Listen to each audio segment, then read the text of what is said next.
परमात्मने नमः। यथार्थ गीता, श्रीमद् भगवत गीता, अथ चतुर्थोऽध्याय। अपाने जुह्वति प्राणं, प्राणे पानं तथा परे, प्राणापानगतिरुद्ध्वा प्राणायामपरायणा। बहुत से योगी अपान वायु में प्राण वायु का हवन करते हैं और उसी प्रकार प्राण वायु में अपान वायु का हवन करते हैं। इससे सूक्ष्म अवस्था हो जाने पर अन्य योगी जन प्राण और अपान दोनों की गति रोककर प्राणायाम के परायण हो जाते हैं। जिसे श्री कृष्ण प्राण अपान कहते हैं उसी को महात्मा बुद्ध अनापान कहते हैं।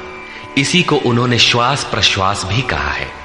प्राण वो श्वास है जिसे आप भीतर खींचते हैं और अपान वो श्वास है जिसे आप बाहर छोड़ते हैं। योगियों की अनुभूति है कि आप श्वास के साथ बाह्य वायुमंडल के संकल्प भी ग्रहण करते हैं और प्रश्वास में इसी प्रकार आंतरिक भले बुरे चिंतन की लहर फेंकते रहते हैं। बाह्य किसी संकल्प का ग्रहण न करना प्राण का हवन है तथा भीतर संकल्पों को न उठने देना अपान का हवन है। न भीतर से किसी संकल्प का स्फुरण हो और न ही बाह्य दुनिया में चलने वाले चिंतन अंदर क्षोभ उत्पन्न कर पाए। इस प्रकार प्राण और अपान दोनों की गति सम हो जाने पर प्राणों का याम अर्थात निरोध हो जाता है। यही प्राणायाम है। ये मन की विजितावस्था है। प्राणों का रुकना और मन का रुकना एक ही बात है। प्रत्येक महापुरुष ने इस प्रकरण को लिया है।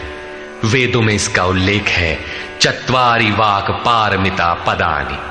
इसी को पूज्य महाराज जी कहा करते थे। हो, एक ही नाम को 4 श्रेणियों से जपा जाता है। बैखरी, मध्यमा, पश्यंती और परा। बैखरी उसे कहते हैं जो व्यक्त हो जाए। नाम का इस प्रकार उच्चारण हो कि आप सुने और बाहर कोई बैठा हो तो उसे भी सुनाई पड़े। मध्यमा अर्थात मध्यम स्वर में जप, जिसे केवल आप ही सुने, बगल में बैठा हुआ व्यक्ति भी उस उच्चारण को सुन न सके। ये उच्चारण कंठ से होता है। धीरे धीरे नाम की धुन बन जाती है, डोर लग जाती है। साधना और सूक्ष्म हो जाने पर पश्यंती अर्थात नाम देखने की अवस्था आ जाती है। फिर नाम को जपा नहीं जाता, यही नाम श्वास में ढल जाता है। मन को दृष्टा बनाकर खड़ा कर दें, देखते बर रहे कि सांस कहती क्या है, सांस आती है कब, बाहर निकलती है कब, कहती है क्या। महापुरुषों का कहना है कि ये सांस नाम के सिवाय और कुछ कहती ही नहीं। साधक नाम का जप नहीं करता, केवल उससे उठने वाली धुन को सुनता है, सांस को देखता भर है, इसलिए इसे पश्यंती कहते हैं। पश्यंती में मन को दृष्टा के रूप में खड़ा करना पड़ता है, किंतु साधन और उन्नत हो जाने पर सुनना भी नहीं पड़ता। एक बार सुरत लगा भर दे, स्वतः सुनाई देगा। जपे न जपावे अपने से आवे, न स्वयं जपो न मन को सुनने के लिए बाध्य करो, और जप चलता रहे। इसी का नाम है अजपा।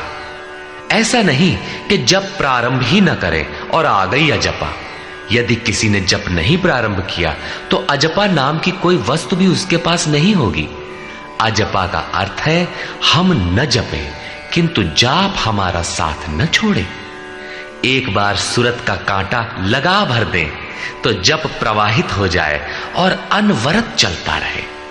इस स्वाभाविक जप का नाम है अजपा और यही है परावाणी का जप। ये प्रकृति से परे तत्व परमात्मा में प्रवेश दिलाती है। इसके आगे वाणी में कोई परिवर्तन नहीं है।